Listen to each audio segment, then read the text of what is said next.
Assalamualaikum warahmatullahi wabarakatuh. Untuk anak-anakku kelas 10 IPA, kelas 10 IPS, di pertemuan pertama kali ini sejarah Indonesia, kita akan membahas tentang cara berpikir sejarah. Ini bab 1. Bab 1 materinya cara berpikir sejarah.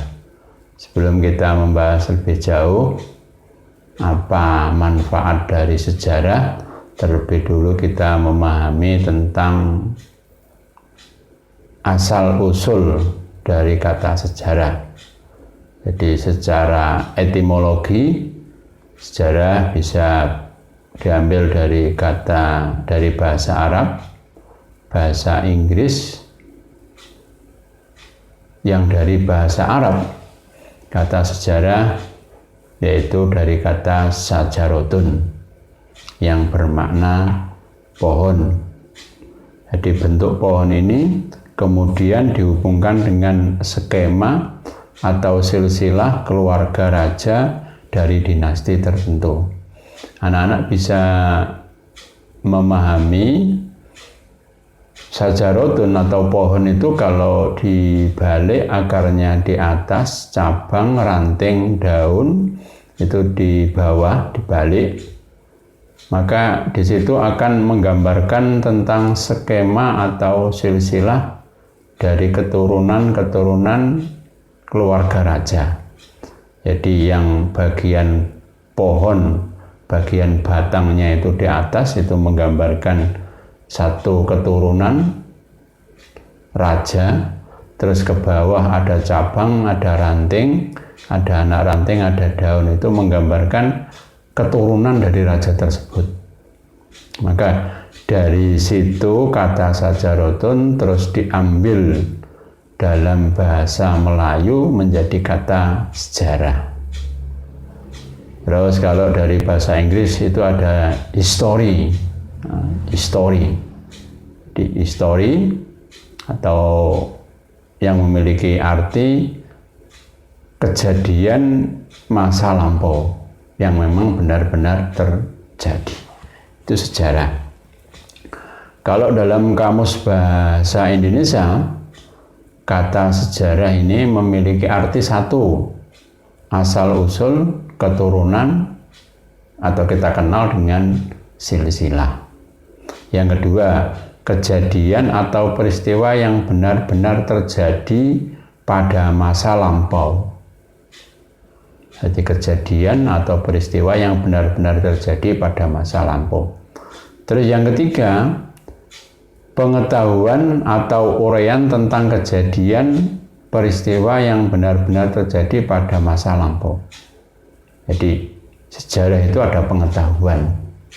Kita bisa mengetahui kejadian di masa lampau itu dari sejarah. Terus yang berikutnya adalah tentang para sejarawan yang memberikan pengertian tentang sejarah. Apa itu sejarah? Satu, yaitu ada Herodotos, itu tahun 484 sampai 425 sebelum Masehi. Herodotos adalah seorang filosofi yang berkebangsaan Yunani.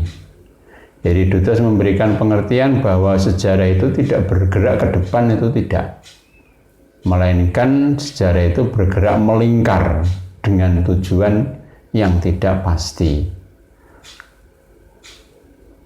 Itu sejarah menurut Herodotos. Jadi lebar atau sempitnya lingkaran itu dipengaruhi oleh peristiwa yang terjadi pada saat itu. Jadi kalau anak-anak menurut pengertian Herodotos, sejarah itu laksana kayak obat nyamuk yang melingkar itu, yang melingkar.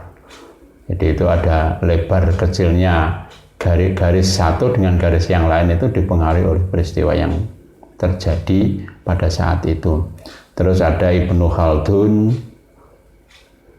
terus yang berkebangsaan Indonesia ada Sartono Kartodirjo, terus ada Muhammad Ali, terus ada Muhammad Yamin.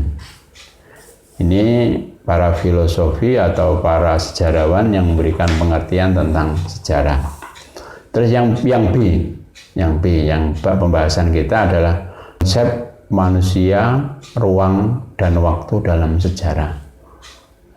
Konsep manusia sebagai subjek dan objek sejarah ini memiliki pengaruh yang besar dalam sejarah.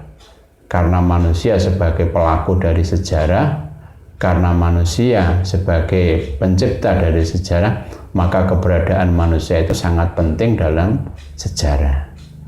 Terus yang berikutnya adalah ruang. Ruang adalah tempat terjadinya peristiwa tertentu. Terus yang ketiga, waktu.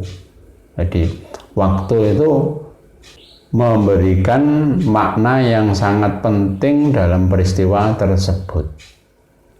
Jadi contoh proklamasi kemerdekaan pertama kali, pembacaan teks proklamasi oleh Presiden atau oleh Bapak Insinyur Soekarno pertama kali itu tahun 1945. Itu waktu itu juga sangat penting untuk memberikan penjelasan kapan terjadinya suatu peristiwa. Nih. Demikian anak-anakku untuk materi pertama di pertemuan kali ini. Mudah-mudahan ada manfaatnya. Akhirul kalam, assalamualaikum warahmatullahi wabarakatuh.